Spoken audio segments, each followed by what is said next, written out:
The Nova Scotia Youth Centre is a fabulous place. The youth in our care are very well cared for, and they have a team of professionals around them. I think that the programs and services that we provide here help a population of youth that are either lost or disconnected, and if they don't get the help that they need, they're going to continue to be lost and probably transition into adulthood in an unhealthy way. And our job is to help them get grounded and be prepared to go back out into the community and do it better the next time. A lot of the times the youth, they don't realize their potential and they think their future's quite bleak, but the staff here find a way to get them to break down their barriers and reach their maximum potential.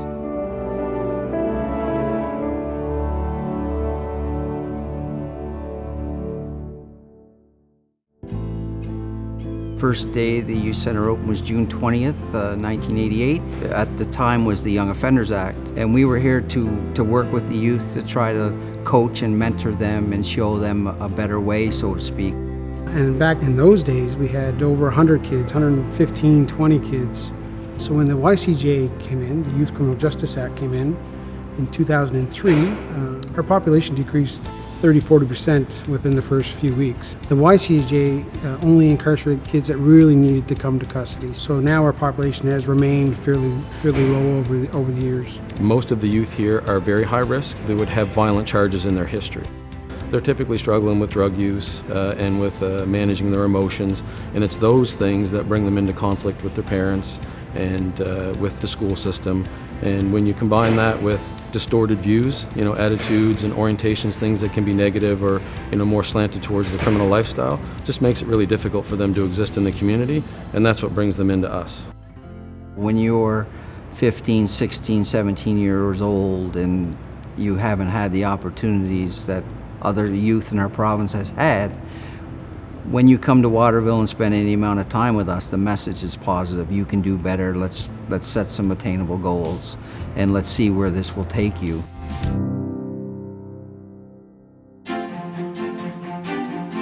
Programs here traditionally focus on a number of components. One is education. Some of them transition into young adulthood here and can focus on a GED.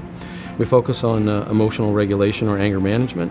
We also focus on addictions and looking at people's substance use or substance misuse and how that affects their life. And then we look at social skill development, and then another huge component would be our relationship with the IWK and the mental health services that are provided here.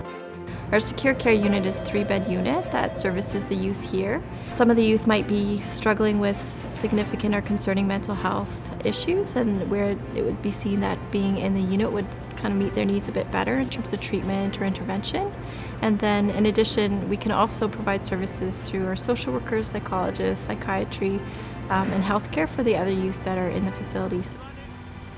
We have vocational skills training, so they use the lawnmower, they use the whippersnippers, they work in the kitchen, and they leave oftentimes with vocational cooking skills that will allow them to get hired in a restaurant. We don't have custodians as such, so all the kids do all the painting, all the gyprocking, cleaning, garbage removal, lawn maintenance, both inside the courtyard and outside the courtyard.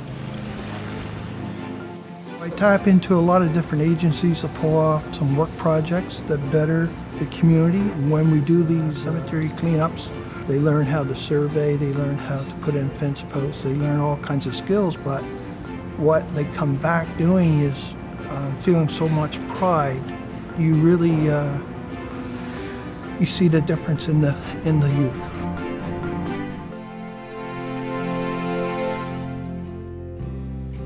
We are in the process now of becoming a restorative practices facility, which is a total different model than what we started with in 1988. We always felt we did really good work in 1988, but I believe that our programming now is a little more tailored to the individual needs rather than sort of a group setting. We started a pilot in 2011. We went down to the United States to look at the restorative practices and look at what maybe we could bring back here to the youth center. And we started a pilot project in one unit to look at creating a sense of community within a custody environment. Could we have youth and staff focus on relationships day to day and how they treat each other as a means of helping us with behavior change? And that led to the second phase that Waterville is in right now, where so instead of one cottage in the pilot project, Now all 5 of the cottages, everybody, all the youth, we're going to have the same thing. So in action, restorative practices is a process. It's not a program, so it can be hard for people to touch and to feel. So what we wanted to do was put something on the schedule that people could see and participate in every day. So every morning at 8:30, there's a morning circle that involves a check-in, people talking about how they feel. Good. Good would be your word. And on Mondays, you have a check-in from the weekend, and then you set your goals for the week. Typically that involves goals in education and employment, personal goals, health goals, self-improvement goals, and then something for somebody else, another person in your family or a support person that has helped you that you need to reach out to and either make a phone call to or write a letter to, or if you're a staff person here, someone you need to connect with in your family. Originally it started us, let's do this with the kids, with the youth in our care. But it evolved into much more, and it's evolving still. Let's not just do this for the youth, let's do this for each other. So if there are concerns or something comes up, we want to handle it in a restorative fashion.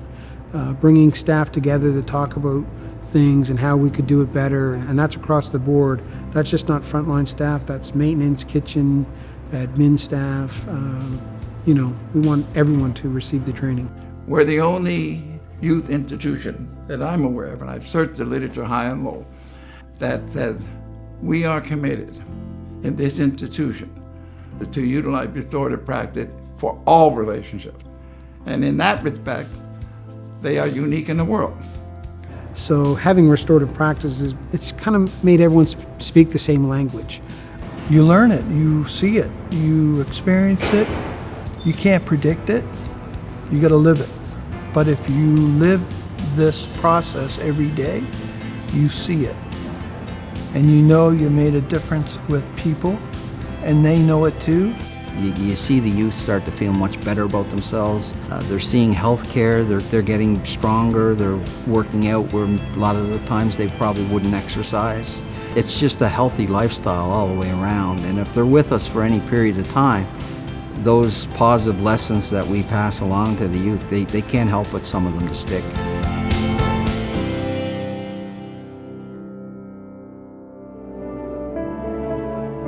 Well, as much as we try to build a positive, supportive community here, we want our kids, these youth, to end up in a more positive community environment in their communities. So that's a win-win, not only for the youth, but for the communities and the people of the province. If you impact youth, you impact the future, and these seeds are planted everywhere in Nova Scotia. So when they return to their home, they bring these ideas back to their villages, wherever they're from. So the concept is passed on. I can tell you that in my 30 years, whenever I see a youth that has been in Waterville, they're always quick to say, hi, how's it going, how are things? And I was in Waterville. That's not something a youth should be proud about, but when they say I've been in Waterville, their memories are usually quite good, that they know that the staff here, our goal here is to help them break the cycle and be productive young adults in our societies. For me personally, very satisfying to be able to see a young person that was in custody and for them to say, thanks for everything you've done. So that's nice.